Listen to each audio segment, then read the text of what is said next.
Hello, and welcome to How Are You Holding Up? Mental health podcast by the depressed. For the depressed. So this is a little different here. Really interesting. We were discussing, this podcast was supposed to be an emotional first aid podcast, little mantras, sayings, quotes that make us feel happy when we're not doing so great, or get us through at least.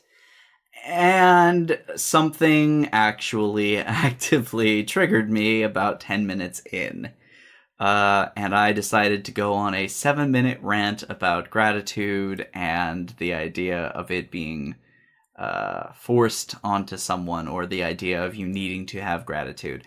This is something that I dealt with in a previous relationship, and as a result, I'm very much considering editing it out.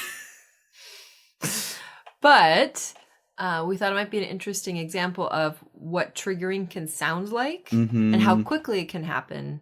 And a lot of people use trigger as, I think, the wrong kind of thing. A negative connotation of just like somebody overreacting to something. Right, but a trigger is when you have PTSD, you have actual trauma, and then something sort of short circuits you back into the exact emotional space, and you are reacting now from that emotional space of where you used to be in the horror or the trauma, but you are now in a safe place, and so it doesn't make sense to the people around you. If you're hearing this, that means that I have left this clip in, and there will be a sudden stop at the end of it, or we will then go into the rest of the episode of our emotional first aid. Just a warning for you guys that I definitely fall apart for a little bit. So if you want to not hear that, skip past the, I think, 17-minute mark. Thank you, guys. Bye.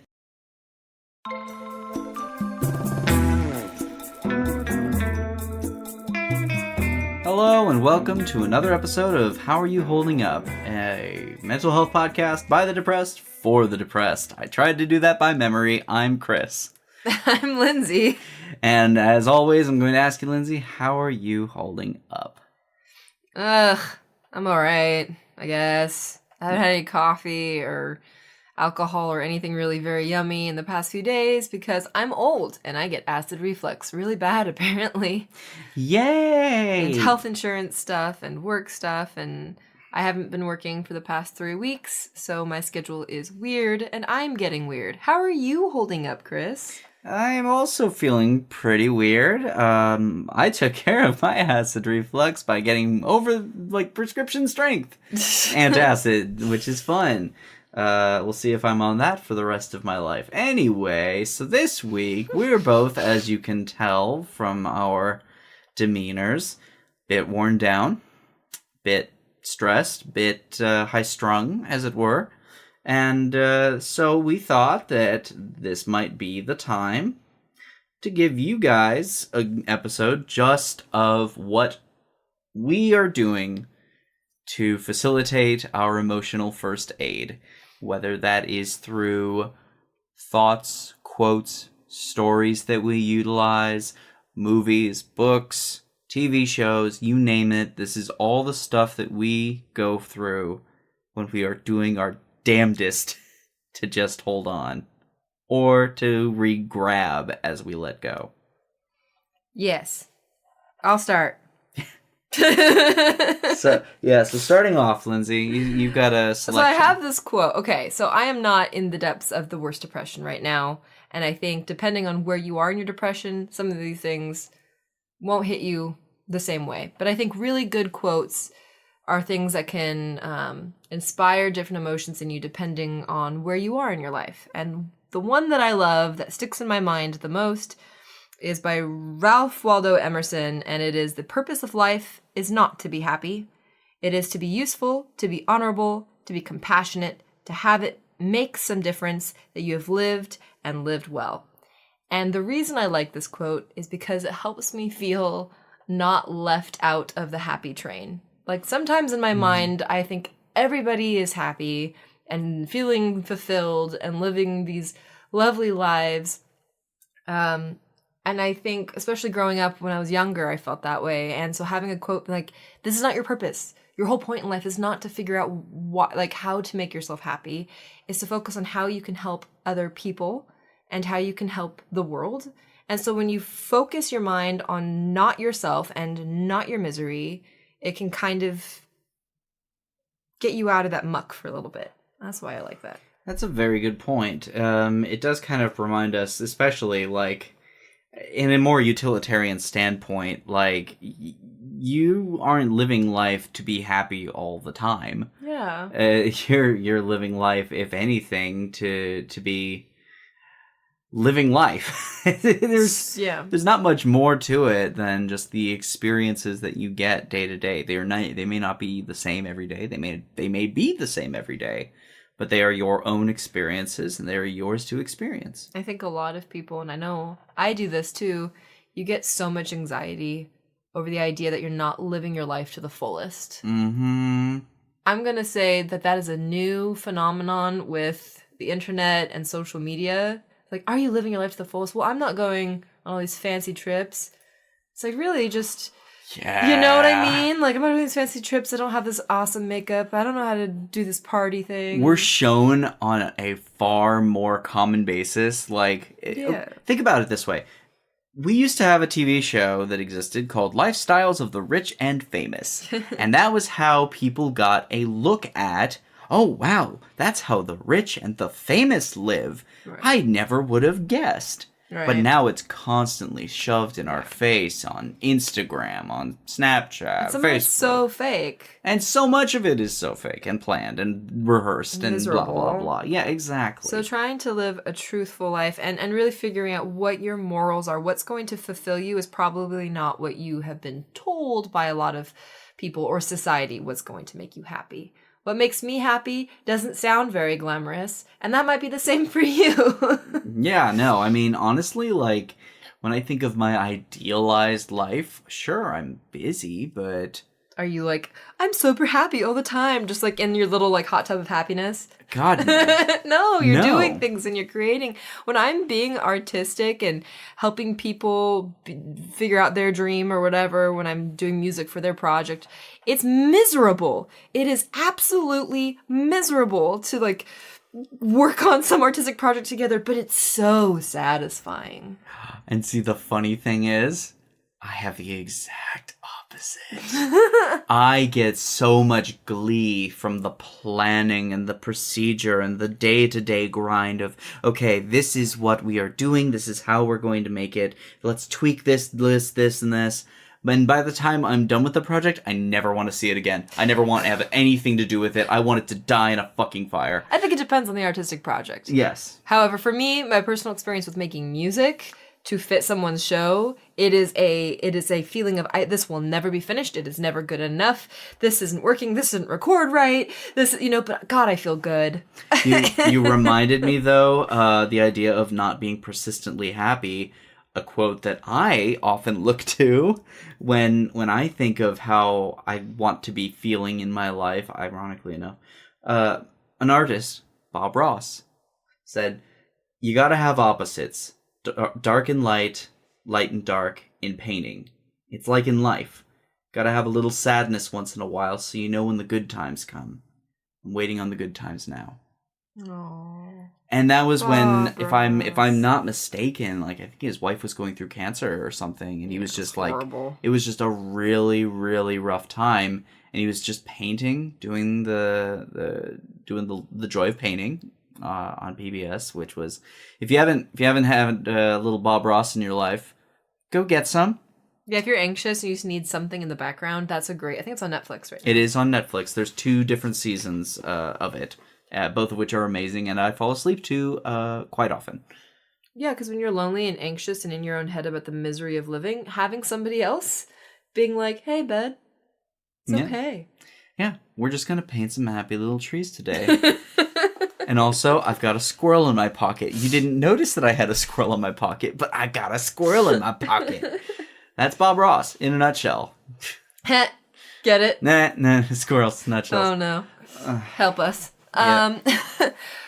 But I like that quote. And I think when you're in the middle of being numb, or you're so sad and you are just crying all the time and you feel left out of your own life, having brief moments where you can find some kind of oasis of, you don't have to feel happy. This isn't like what this podcast is for, but just to have a connection again to feeling connected to humankind again. Yeah. That's the importance here, I think.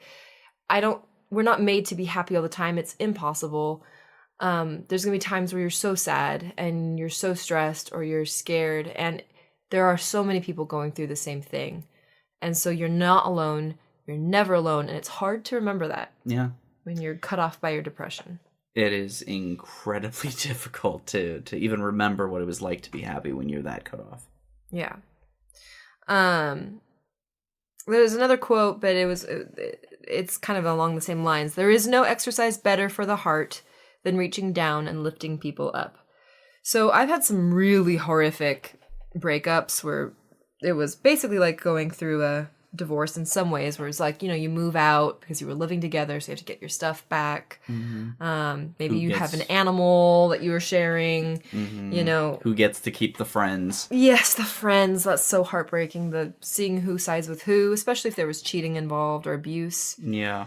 And healing from, it's bad enough to heal from a breakup and a broken heart, and then on top of it being like, oh, I was in an abusive relationship, and because of that, I treated my own friends like shit, so now I have to reconnect with those people. So in those moments, my mom would give me some really good advice and be like, when it gets too hard and it gets too bad for you, try to focus on helping other people. And sometimes you can't do that. Sometimes you're in a place where you emotionally don't have the bandwidth. But for me, what helped was in one of my lowest lows, I had given up on my dreams. I was living at home again. I had no job. I hadn't finished college. And I didn't know where to go. I didn't know what to do. And so I started to volunteer at the temporary aid center, and where low-income or homeless people would come, and we would help them with hygiene packs because they might not have a place to shower or get new clothes. And just being with other people, helping people who were in a different place than I was incredibly humbling and good for me. It's also a shift in perspective. Yes. Which can be once you kind of experience that, it really does change your perception a bit. Like, God, how lucky I felt realizing I have family who will never let me get to a point where I'm living on the street. Yeah. That will never happen to me. I am so lucky. And maybe I wasn't grateful enough. And it's hard to be in a state of gratitude all the time when you don't see how it can happen so fast. It can happen so quickly. And now that's not to say that the gratitude is automatic. And for a lot of folks out there, it does need to be earned. Just like respect. It should not be given. It should be earned. You won't. What do you mean? I feel strongly, and this is something that I've kind of thought about a lot over the years. Respect. A lot of people are told you should respect people based on certain criteria. Okay. And I disagree wholeheartedly. You should give respect to those who deserve respect. Do not give respect to those simply because they're a certain position, or they're a certain family member or a certain age. Sure. That does not guarantee them respect from you. What it can guarantee is you can be respectful towards them, but that does not mean that they earn your trust, your love, and your respect. Which are you saying the gratitude? Gratitude, for a lot of people, like if they're in a toxic relationship and they have a roof over their head, and the alternative is to abandon everything and then be on the street. It's like the toxic person could say, well, you're just not being grateful enough that you have all this. Got it. But that is a tool of toxicity. It can be a tool. So it's just something that it bothers me immensely. And I know this is a bit of a way out of the left field detour, but it definitely strikes a bit. I may edit this out. I'll see how I feel. But yeah, no. I get fired up about that. About being grateful for things in your life? Yes. Yeah. Well, for being told I should be grateful. Okay. I think that's where it comes from. Well, for me, I think it was a moment to remember, even though I was feeling really shitty and I wasn't in a good place, being grateful that I at least was safe. Yeah, sure. And I was in a good place and finding the things to be grateful for. Yeah. No one should be telling you need to be grateful. Yes. And I am not sitting here preaching that you need to practice gratitude. No. I'm saying that it can help immensely. Yes, it absolutely can. So. Want to talk about your feelings? Yeah, I'm, oh, man. Talking about emotional first aid here. Yeah, I'm, yeah, somebody's a little bitter today, and it's probably me.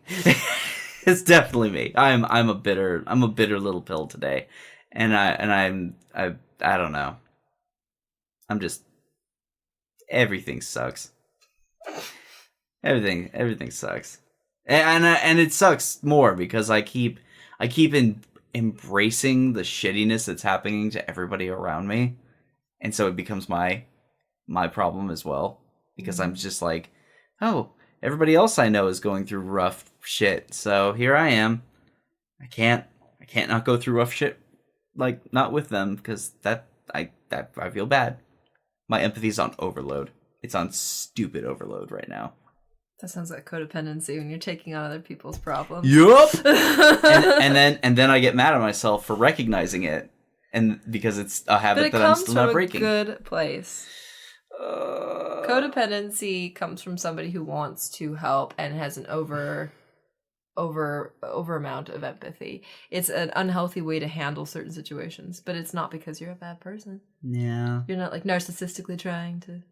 No, I'm not sitting there to control everybody. Yeah, I'm not this weird puppet master just looking over everybody and being like, hey, I could fix your life and make it better. Yeah. Let me come in with my cape flapping in the breeze. Wah. And marking that because that's probably where I'm gonna edit back in. Where were we?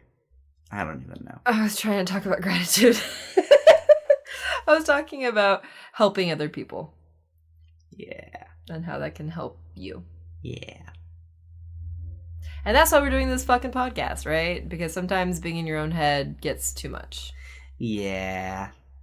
No, I've been in my head for the last week. Yeah. And this is also added bonus. I didn't see my therapist this week. Oh, whoa, I can't tell at all. No, nobody can tell. Nobody can tell at all. Yeah, because my insurance went up and I need to space out my copays. Yeah, my insurance is that's a whole nother thing. Well, when you're feeling really garbagey and stuff, you get through by what? Looking at memes? Sick memes? I look up the dankest memes, yeah. I definitely do sometimes look up some pretty good memes. There's a few Facebook pages that This is a garbage fucking podcast. Yeah, this is garbage. This is absolutely... You want to start over? I mean, I thought the first beginning was good. Yeah, let's try and cut out. Let's see where we can come back. And speaking of a change of perspective, one of the things that I always try to do, at least, is find the various forms of entertainment that kind of drag me out of my own headspace, kicking and screaming. Yes. Anything that kind of forces me to shift perspectives and really, I don't know, I'm drawn to the absurdist. I'm drawn to the surreal a lot. So a lot of, stuff like Twin Peaks, H.P. Lovecraft, certain dark horror and whatnot. Obviously, comics and whatnot. Is there anything that you'll watch on or read on repeat? You can watch it a billion times and it puts you in a good mood. I would say the closest that I get to that... Ooh. Might actually be Indiana Jones and the Last Crusade. Hilariously enough. Because the thing is about it is it's such a perfect film to me, and it as somebody who basically like lived their life without their dad, it's one of the things that like it's a note in the film that really like carries over to me, where I feel a lot of it, of just like, you know, Indy being estranged from his father and all that. And beside that, like I also really love like just it's just a good film. Fuck it. Look, a good film is a good film. We have a whole podcast on escaping depression called Escape Depression Mountain, or Escape to Depression Mountain. Yeah, Escape to Depression Mountain. And it's how we just totally... what we use to just indulge in escapism. Yeah. Because sometimes we can't, like... we obviously can't be thinking about our mental health all the time. No. That's a bad idea. Don't think all the time. And that's why I love Calvin and Hobbes. Yes. I can read Calvin and Hobbes anytime and giggle. I love me some Calvin and Hobbes. I also really appreciate... there's a lot of webcomics that I read. Oh, yeah. Oh, yeah. So webcomics in and of themselves they could be a whole episode, frankly, because a lot of them deal with these kind of themes, like the mental health themes and whatnot. But I also really love the works of Neil Gaiman. If there's somebody who is really... I mean, if you want to really experience what kind of the stages of grief are and understand them from a first-person almost perspective, you just read Sandman. Oh, shit. Speaking of which, I just watched the show on Netflix, Afterlife. Uh-huh. And the trailer absolutely terrified me, so I didn't watch it for a while, because it shows this woman who's obviously dying of cancer speaking to her husband. So the story, but it follows the husband after she's already passed, and she's left these messages for him, and just kind of how he allows his life to fall apart. Mm-hmm. But it's this really dark humor look into depression, and how he's like, I can be an asshole to anybody. It's become a superpower. I don't give a shit. I could die any moment. And how he kind of claws his way out of this depression. And watching it portrayed in that way is so phenomenal. And it has that fantastic British comedian, Ricky Gervais. Yeah. And he's great. And I think he created it. And he directed it. That's always... I appreciate Ricky Gervais and his work as a non-religious person. It's kind of fun. It's phenomenal. Like, he did that film, The Invention of Lying, which I love. I haven't seen that one. That one is a fun one. But the reason I like this one is because it directly deals with depression. And for whatever reason, it gives me relief when I see somebody else going through it in media. Mm-hmm. And it helps. Yeah. No, I mean, honestly, it's one of the reasons why we do the podcast is there is a call to just not be alone. Oh my gosh, I've been watching so much YouTube lately, you guys. I've been falling into this hole, and like just watching all these young kids all hanging out, putting on this ridiculous makeup, and they've all have like a million wigs, and they have so much drama between them. It's incredibly addicting. And I'm like, if I grew up with this, I would be a crazy person. Yeah. You know, like I don't know how you guys manage it. These high school kids and these college kids. It's a rough existence that we're in right now, and I know that. Well, let's be honest. This is a rough episode.